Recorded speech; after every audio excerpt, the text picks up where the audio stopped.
I want to take a moment to begin this video and talk about this struggle we're having with this channel.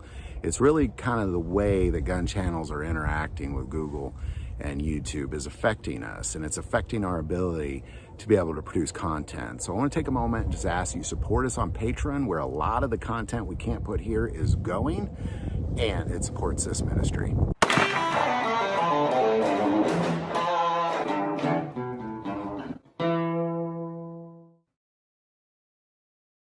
Last year's Supreme Court case, New York Rifle and Pistol Club versus Bruen, really opened up a lot of question marks about who can carry in this country, but is it opening up a question mark on what you can carry? Because what we're seeing now is recently the state of Illinois did what they call an assault weapons ban, which bans really any rifle that has a pistol grip, that takes magazines, and is semi-automatic. If it has those three things, it's banned. And really, it's even a little more than that even, but that's the general idea. So, of course, this has made it to court, and it's also getting appealed to the higher courts, quoting the New York Rifle and Pistol Club and Bruen case. Now, the fact that they're quoting this as they continue to appeal means that it could potentially and realistically make it to the Supreme Court, because that's, of course, a Supreme Court decision. If this makes it to the Supreme Court and we have the current Supreme Court in place and they vote the way that one might think they should vote, it's very well likely that this becomes a whole other thing. This becomes not just who can carry and where they can carry, but what they can carry. And defining what an American can carry is really, it's about time this take place.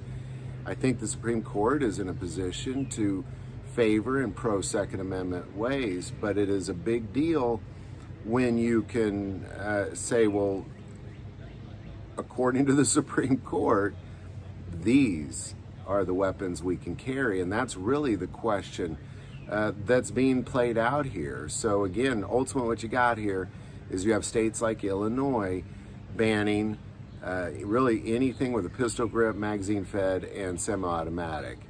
And once those bans are in effect, the argument is, well, according to New York Rifle and Pistol Club versus Bruen, which the Supreme Court said we have the right to carry, you're not allowed to ban these weapons. If the Supreme Court agrees, everything changes. That shoots a giant hole in this anti-Second Amendment effort. It really just kind of blows it away, because then there cannot be any sort of weapons ban of that kind ever again. So there you go. This is a good thing. You know, of course, just like the New York Rifle and Pistol Club case, even though they said everybody has the right to carry, as you see, many people throughout this country still do not have the right to carry. So, you know, of course, states are going to be jumping. You know, they're going to be going against any decision that the Supreme Court makes, but ultimately it whittles it down in our favor, that's for sure. So any thoughts or insights you might have on this, definitely put it below, especially that insight you might have. If you like this video, click like and subscribe. If you feel called to support this channel on Patreon, that link is below. But the most important part of this channel is we take prayer requests, so please don't ever hesitate to send that in. Thank you for watching this episode of God, Family, and Guns. And as always, love God, love your family, love guns.